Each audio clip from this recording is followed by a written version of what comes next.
आप सब लोग तो पुलू को पहचानते ही हो। मेरे व्लॉग्स में मैंने बहुत बार पुलू को दिखाया है। तो ये ना 3 बार माँ बन चुकी है और जिसकी वजह से पपीज़ बहुत सारे बढ़ गए हैं। और जैसे कि आप लोगों को पता है, मैं अपने कम्युनिटी डॉग्स को फ़ीड करवाती हूँ।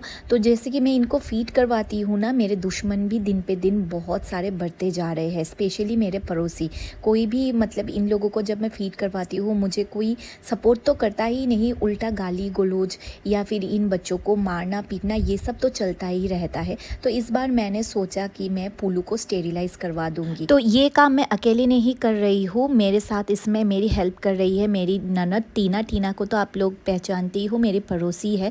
वो भी मेरी तरह डॉग्स को बहुत ज़्यादा प्यार करती है और वो मेरी ननद भी होती है।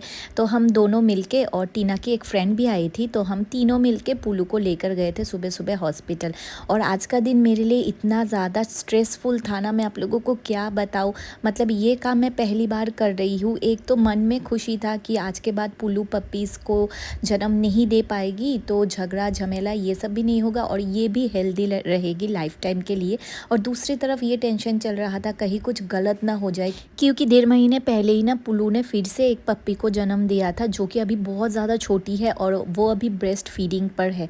तो इसका भी मुझे टेंशन था कि स्टेरिलाइज़ के बाद अगर मिल्क आना बंद हो जाएगा तो वो पप्पी क्या खाएगी, या फिर पुलू का हेल्थ कैसा रहेगा। ये सब सोच सोच के मैं और टीना बहुत ज़्यादा परेशान थे।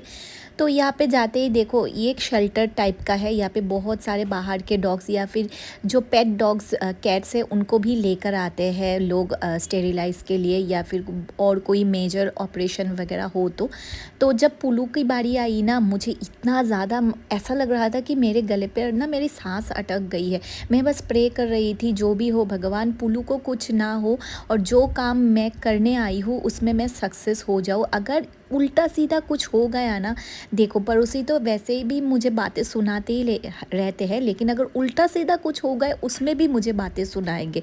तो ये सब टेंशन करते करते पुलू का ऑपरेशन आधा घंटा में ही हो गया और देखो ये पूरी होश में आ गई थी।